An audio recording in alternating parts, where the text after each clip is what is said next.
इन चीज़ों को नहीं संभाल पाए तो जिस तरह से रंजीत चौटाला ने कहा है कि अगर आप हमें टिकट नहीं देंगे तो मैं निर्दलीय चुनाव में उतर जाऊंगा, लेकिन लड़ूंगा तो गोपाल कांडा की, इसके अलावा चाहे जेजेपी की बात करें जो दुष्यंत चौटाला की, अगर आपस में बैठकर कुछ तय हो पाया तो यहाँ पर बीजेपी के ऊपर और अधिक दबाव बनता हुआ नजर आएगा। क्योंकि अगर आंकड़ेबाजी पे ही बात की जाए तो नाज़मीन साफ दिख रहा है कि कांग्रेस पार्टी फिलहाल बाकी सब पार्टी।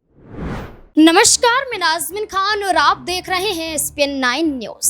हरियाणा विधानसभा चुनाव से पहले भारतीय जनता पार्टी के समर्थन में आए निर्दलीय विधायकों की बगावत अब भारतीय जनता पार्टी पर भारी पड़ती हुई नजर आ रही है। गीतिका सुसाइड केस के मामले में सुर्खियों में आए निर्दलीय विधायक हालूपा प्रमुख गोपाल कांडा अब भारतीय जनता पार्टी पर दबाव बनाते हुए नजर आ रहे हैं। वो गोपाल कांडा जो 2009 में कांग्रेस पार्टी को अपना समर्थन देते हुए नजर आए थे और 2009 से पहले इंडियन नेशनल लोक दल के साथ भी थे। 2009 की बात करें तो कांग्रेस पार्टी को समर्थन देने के साथ ही उनकी सरकार भी बनाई थी और सरकार में गोपाल कांडा गृह राज्य मंत्री भी बने। ऐसे में देखा जाए तो गोपाल कांडा पर गीतिका सुसाइड केस का मामला चला, जिसके बाद राजनीतिक सफर कहीं ना कहीं धराशायी होता हुआ नजर आया। लेकिन जैसे ही इस पूरे मामले से बरी हुए तो गोपाल कांडा ने अपनी पार्टी का गठन किया, हरियाणा लोक हित पार्टी, और हरियाणा लोक हित पार्टी के तहत 2019 में सिरसा से विधानसभा का चुनाव भी लड़ा। चुनाव जीतने के बाद भारतीय जनता पार्टी को अपना समर्थन देते हुए नजर आए और 2019 में भारतीय जनता पार्टी ने अपनी सरकार बनाई। लेकिन 2024 के विधानसभा चुनाव में यही गोपाल कांडा अब भारतीय जनता पार्टी को समर्थन ना देकर उन पर दबाव बनाने की कोशिश कर रहे हैं। गोपाल कांडा ने कहा है कि कम से कम उन्हें 10 से 12 विधानसभा सीटें चाहिए, जो एक सीट पर सिमट कर रह गए थे। आज दबाव बनाने की कोशिश कर रहे हैं 10 से 12 सीटों की, और वहीं दबाव है रानिया विधानसभा सीट की। सिरसा विधानसभा सीट से खुद एक बार चुनाव लड़ते हुए गोपाल कांडा नजर आएंगे, तो वहीं रानिया विधानसभा सीट से चुनाव लड़ाने के लिए अपने भाई गोविंद यहां पर कांडा को आगे किया गया। गोविंद कांडा का नाम आगे करते हुए गोपाल कांडा ने कहा कि ये सीट उन्हें चाहिए ही चाहिए। लेकिन रानिया विधानसभा सीट से विधायक रहे रंजीत सिंह चौटाला अब दबाव भारतीय जनता पार्टी पर भी बना रहे हैं कि उनका टिकट रानिया से नहीं कटना चाहिए। रानिया सीट पर एक बार फिर से चुनाव लड़ने की कवायद तेज करते हुए रंजीत सिंह चौटाला नजर आ रहे हैं। रंजीत सिंह चौटाला बिजली मंत्री भी हैं और लोकसभा का चुनाव भी लड़ते हुए नजर आए थे। हिसार से लोकसभा का चुनाव लड़ा, लेकिन हार का सामना करना पड़ा, तो विधानसभा सीट भी हाथ से गई, लोकसभा चुनाव में भी हार का सामना करना पड़ा। लेकिन अब रानिया में कार्यक्रम के दौरान गोपाल कांडा के खिलाफ रंजीत सिंह चौटाला ने कहा कि मुझे तो रानिया सीट चाहिए, चाहे इसके लिए मुझे भारतीय जनता पार्टी से अलग हटकर चुनाव लड़ना पड़े, चाहे मुझे एक बार फिर से निर्दलीय चुनाव लड़ना पड़े, मैं लड़ने के लिए तैयार हूं। अब दो चेहरे हैं और दोनों ही चेहरे दबाव भारतीय जनता पार्टी पर बना रहे हैं और हरियाणा की 90 विधानसभा सीटें हैं। अब देखना होगा कि आखिरकार इस दबाव के चक्कर में भारतीय जनता पार्टी किसको खुश करते हुए नजर आती है। इससे जुड़े हुए कई और तमाम सवाल यहाँ पर बनते हैं। मेरे वरिष्ठ सहयोगी अमन सर मेरे साथ जुड़ चुके हैं।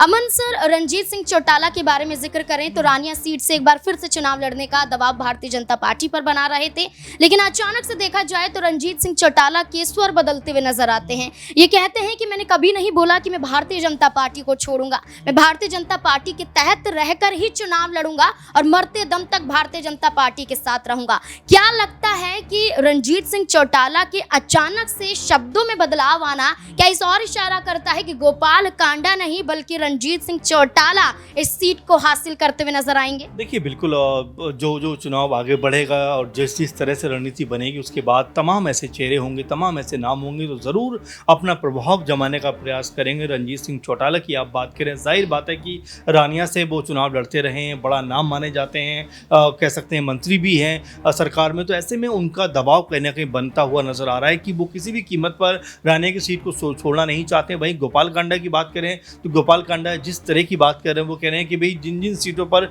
बीजेपी कमज़ोर है वो सीटें आप हमें दीजिए, हम वहाँ पर आपको चुनाव जीत कर देंगे। तो आप समझ सकते हैं कि बीजेपी के लिए मुश्किलात ये हो रही है कि उनकी पार्टी के जो नेता हैं वो भी उन सीटों पर चुनाव लड़ने की बात कर रहे हैं जहाँ पर गोपाल कांडा अपने प्रत्याशी उतारना चाहते हैं। तो ये अपने आप में टकराहट की जो स्थिति बनती हुई दिखाई पड़ती है, इसमें बीजेपी के लिए नुकसान ही नुकसान है, क्योंकि ऐसे भी बीजेपी के लिए हरियाणा में चुनाव जीतना उतना आसान दिखाई पड़ नहीं रहा। आप देखिए लोकसभा चुनाव में आपने देखा किस तरह से कांग्रेस पार्टी का न सिर्फ वोट बैंक बढ़ा बल्कि उनके हिस्से में 5 लोकसभा सीटें आती हुई नजर आई, जिसने ये बता दिया कि तमाम कोशिश करने के बावजूद भी बीजेपी कांग्रेस पार्टी को रोकने में नाकामयाब रही। और देखिए 2-3 सीटें तो ऐसी रहीं जहां पर ये मानकर चलिए कि कांग्रेस पार्टी अंतिम पायदान तक फाइट में बनी हुई थी। उसमें हमने देखा गुरुग्राम की सीट थी, उसमें जो कह सकते हैं कि जो खट्टर जहां चुनाव लड़े वहां की सीट थी। दोनों ही सीटों पर एक तरीके से जो जीत का अंतर था बहुत ज़्यादा देखने को नहीं मिला। तो ऐसे में बीजेपी को अपनी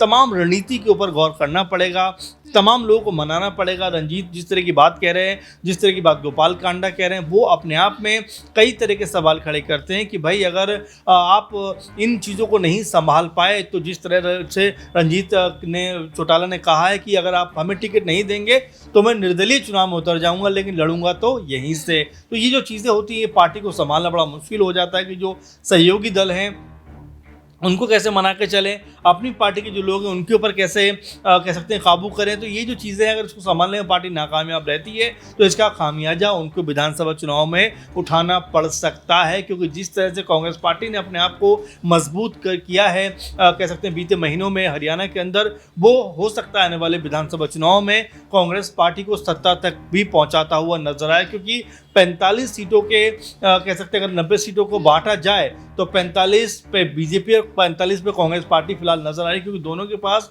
5-5 कह सकते हैं सांसद हैं। तो यहाँ पर टक्कर बराबर की है। साथ में कांग्रेस पार्टी की बात करें तो उसमें भी अब जो कह सकते हैं कि कई आपस में गुटबाजी नज़र आती थी वो भी अब कहीं कहीं ख़त्म होती हुई दिखाई पड़ रही, क्योंकि शैलजा को भी पता है कि अगर वो दीपेंद्र हुड्डा से नाराज़ रहेंगी तो यहाँ पर पार्टी के ऊपर असर पड़ेगा।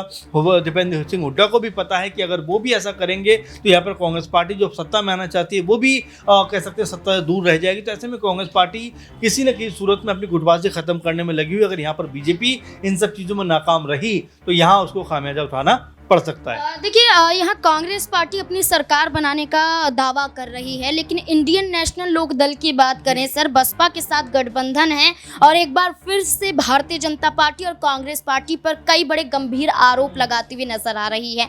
वहीं इंडियन नेशनल लोक दल की तरफ से रंजीत सिंह चौटाला पर भी आरोप लगाया गया है। कहा जा रहा है कि सिर्फ परिवार के बलबूते पर ही चुनाव लड़ते हैं, चुनाव जीतते हैं। आज तक अपने दम पर रंजीत सिंह चौटाला ने एक सीट भी नहीं निकाली है और आज दबाव बना रहे हैं, तो कहीं ना कहीं भारतीय जनता पार्टी तो उन्हें साइड करती हुई नजर आएगी। इंडियन नेशनल लोक दल की तरफ से ये दावा और कहीं ना कहीं परिवारवाद का जो जाल हरियाणा में हम देख रहे हैं, क्या लगता है कि ये परिवार एक होता हुआ नजर आएगा? और रंजीत सिंह चौटाला पर जो आरोप है इसको लेकर आपका क्या कहना है? देखिए बिल्कुल आपने सही कहा कि परिवार क्या एक होता हुआ नजर आएगा, क्योंकि लगता तो नहीं। अब जरा आप इंडियन नेशनल लोक दल की बात करें या फिर आप जेजेपी की बात करें, अगर इनेलो और बसपा का गठबंधन होता भी है नाज़मीन तो ये इतना इफेक्टिव साबित नहीं हो पा रहा। अब जरा आप जेजेपी की बात करिए, जेजेपी के पास 10 एमएलए थे, 3 पहले ही साथ छोड़ चुके हैं, 4 ने खुद पहले साथ छोड़ दिया। वैसे में उसमें सिर्फ दुष्यंत चौटाला, उनकी मां नैना और एक विधायक और बचते हैं, तो कम से कम वो पार्टी भी खत्म होती हुई दिखाई पड़ रही है। तो ऐसे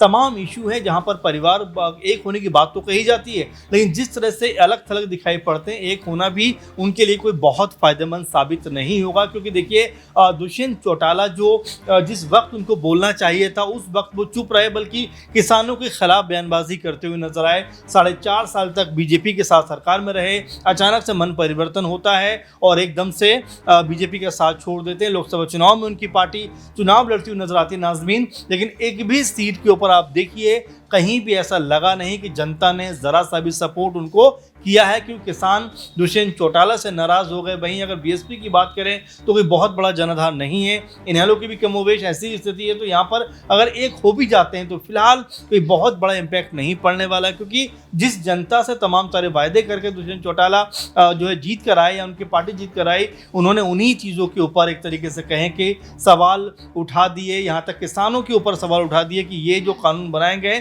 ठीक कानून बनाएंगे, इससे ही लोग नाराज हुए। तो ऐसे में आप ये मानकर चलिए कि जो मुकाबला है वो अभी दिखाई पड़ता है, वो सीधे सीधे कांग्रेस वर्सेस बीजेपी दिखाई पड़ता है। अब ऐसे में क्या जेजेपी का साथ कांग्रेस को मिलेगा?